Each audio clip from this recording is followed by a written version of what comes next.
দাওয়াত হলো দায়িত্ব, দাওয়াত হলো কর্তব্য। শুধু মানুষকে দিতে হবে না, বরং সব জায়গায় দাওয়াতের কাজ করতে হয়।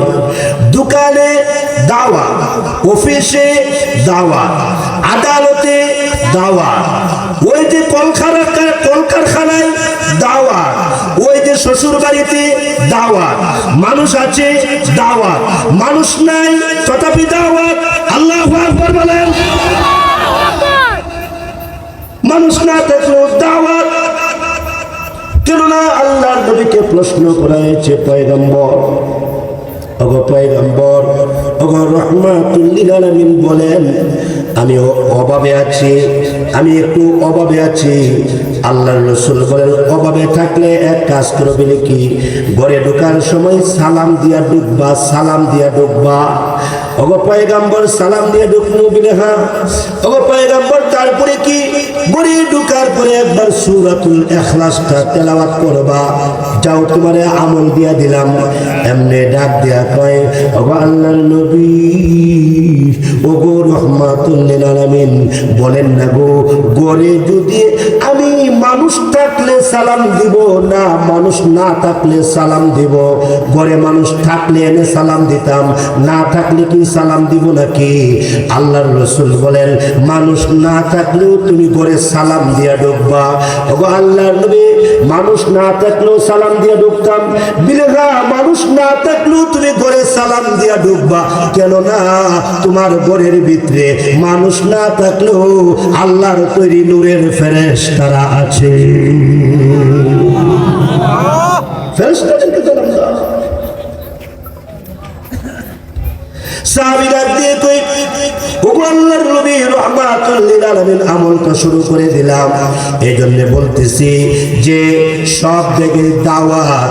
হযরত নূহ নবী বলেন, আল্লাহ মানুষ পাচ্ছি না, বিলের সামনে যা আছে তাদেরকে দাওয়াত দেওয়া শুরু করে দাও। এটা জিম্মাদারি, এটা জিম্মাদারি। দাওয়াত মনে করবেন না এটা ফজিলতের ব্যাপার, শুধু ফজিলতের ব্যাপার না, এটা দায়িত্ব, এটা কর্তব্য, এটা আপনি আমার জিম্মাদারি। দাওয়াত উলামাদের কাজ, দাওয়াত ইঞ্জিনিয়ারের কাজ, দাওয়াত ডক্টরের কাজ, দাওয়াত ডাক্তারের কাজ, দাওয়াত সচিবের কাজ, দাওয়াত প্রধানমন্ত্রীর কাজ, দাওয়াত রাষ্ট্রপতির কাজ, দাওয়াত এমপির কাজ, দাওয়াত মন্ত্রীর কাজ, দাওয়াত ইমাম সাহেবের কাজ, দাওয়াত রিকশাওয়ালার কাজ, দাওয়াত দাওয়াত দাওয়াত। আল্লাহ তাআলা দাওয়াতটাকে জিম্মাদারি বানায়া দিলেন। এই জন্য আকাবিরিন হযরতগণ এটাকে উম্মুল ফারাইজ বলে তারা এটাকে আখ্যায়িত করেছেন। মূলত আসল ঘটনা হলো এখানে, যেহেতু এটা জিম্মাদারি, এটা দাওয়াত দিতে হয়। আজকে সমাজটা নষ্ট হয়ে গেল কেন? দাওয়াত না দিবার কারণে। আজকে সমাজটা অন্যদিকে ডাইভার্ট হচ্ছে কেন? দাওয়াত না দিবার কারণে। মুসলমানের ঘরে নাস্তিক পয়দা হয় কেন? দাওয়াত না দিবার কারণে। মুসলমানের ঘরে মুরতাদ পয়দা হয় কেন? দাওয়াত না দিবার কারণে। আলেমের ঘরে জাহেল পয়দা হয় কেন? দাওয়াত না দিবার কারণে। ঠিক কিনা জোরে কা? কোথায় দাওয়াত? সব নবীদের জিম্মাদারি যেটা, সেটা আজকে আমার মধ্যে নাই। নূহ আলাইহিস সালাতু ওয়াস সালাম একটা পাহাড়কে সামনে রেখে দাওয়াত দেওয়া শুরু করলেন। পাহাড়কে দাওয়াত দেয়, পাহাড়কে। আজকে যদি আমি গাছের দাওয়াত দেই, আজকে যদি আমি সাগরের সামনে দাঁড়ায় পানির দাওয়াত দেই, আজকে যদি আমি মাছের সামনে দাঁড়ায় মাছকে দাওয়াত দেই, আপনারা বলবেন কি মুস্তাকিম বিল্লাহ হামিদি পাগল হয়ে গেছে? ঠিক ঠিক ঠিক। নূহ আলাইহিস সালাতু ওয়াস সালাম পাহাড়কে দাওয়াত দেওয়া শুরু করলেন। পাহাড়কে যখন উনি দাওয়াত দিতেছেন, এমনি তখন নূহ আলাইহিস সালাতু ওয়াস সালামের পিছনে একটা লোক চলে যায়। তার একটা বাচ্চাকে কুলি নিয়ে লোকটা চলে যায়। বাচ্চাটা তখন বাবার কুল থেকে মাথা উঠাইয়া ডাক দেবে, আব্বা, ওগো আব্বা।